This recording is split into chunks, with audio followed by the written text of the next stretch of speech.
Bom, lá vamos nós falar uma vez mais de desarmamento.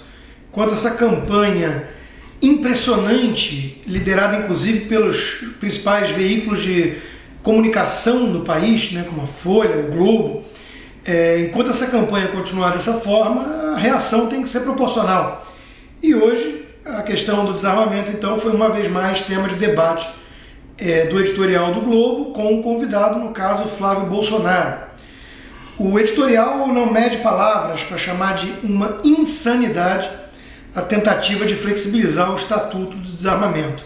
Só lembrando, refrescando a memória, de que o Estatuto do Desarmamento houve um plebiscito há 10 anos atrás, no qual mais de 60% da população brasileira votou contra a ideia de desarmar a população inocente, ordeira, e, não obstante, continuou o processo todo de tornar cada vez mais difícil, mais inviável o cidadão de bem possuir ou portar uma arma.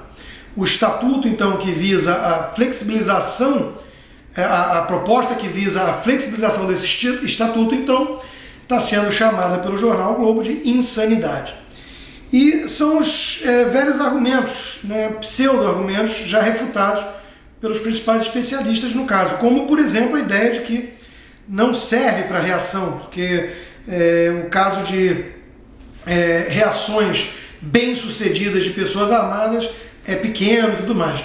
Isso não leva em conta o simples fato de que o bandido tem mais medo de praticar o crime quando ele não sabe ao certo se a sua potencial vítima está ou não armada, se poderá ou não reagir. O efeito de dissuasão dos criminosos não é levado em conta quando as pessoas analisam apenas os casos relatados de reação que acabaram em morte da pessoa que tentou reagir, da vítima.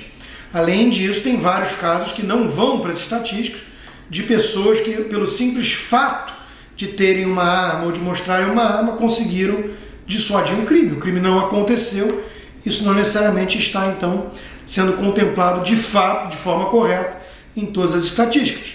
Sabemos que a estatística pode ser a arte de torturar os números até que eles confessem qualquer coisa. Por outro lado, o artigo de Flávio Bolsonaro, deputado, Perdeu o Cidadão, ele vem rebatendo esses argumentos, ou essas falácias, de forma muito embasada, com propriedade, e tangenciando mais a questão ideológica da coisa. Lembrando que os comunistas, que Lenin, Mao Tse-tung e companhia, queriam desarmar o cidadão porque com isso era mais fácil se perpetuar no poder. Seu projeto era apenas de poder e parte fundamental desse projeto era tirar as armas daquelas pessoas que poderiam eventualmente reagir a esses tiranos.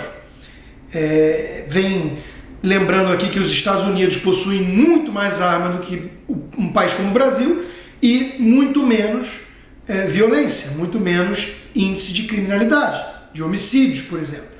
E outros casos, como a Alemanha, a Inglaterra, Suíça, por exemplo, também são países bem mais armados na média do que o Brasil e com bem menos violência.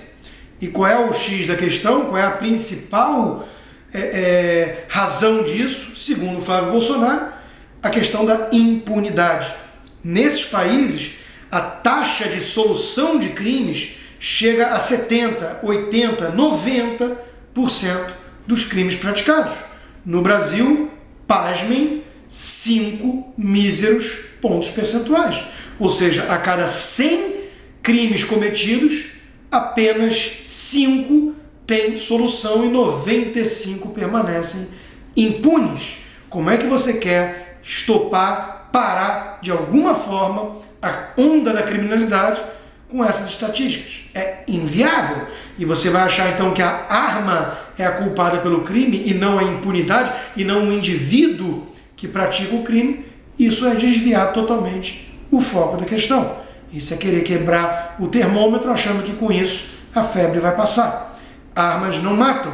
Quem mata são indivíduos que se sentem livres para praticar seus crimes por conta da impunidade e ainda por cima com toda a narrativa da esquerda que os transforma de algozes da sociedade em vítimas da sociedade. porque afinal é tudo uma questão social. Eles não tiveram educação, riqueza, escola, tudo para poder sair do mundo do crime, ignorando inclusive que os maiores criminosos do Rio de Janeiro, por exemplo, tiveram escolaridade, como o traficante Marcola e por aí vai, entre outros.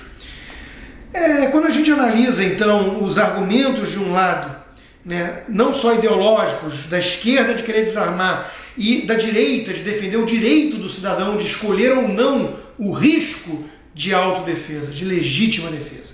Ou seja, mesmo que nos convençam que não é uma boa tática tentar reagir ao assalto, ainda assim esse direito cabe ao cidadão, cabe ao indivíduo. E enquanto a direita, então, do ponto de vista de princípio, de ideologia, sustenta esse direito de legítima defesa do indivíduo, do cidadão de bem, enquanto que a esquerda ideologicamente quer desarmá-lo por motivos obscuros, temos ainda a questão da própria resposta, do próprio efeito prático desse tipo de medida. Quando o bandido sabe que as suas potenciais vítimas estarão desarmadas, isso, obviamente, aumenta o grau de sua ousadia. Portanto, eu só posso lamentar que os jornais insistam tanto nessa tecla de forma tão veemente e agressiva, a ponto de chamar de uma insanidade aqueles que estão defendendo apenas o que é tido como a coisa mais natural e básica do mundo civilizado, o direito de legítima defesa.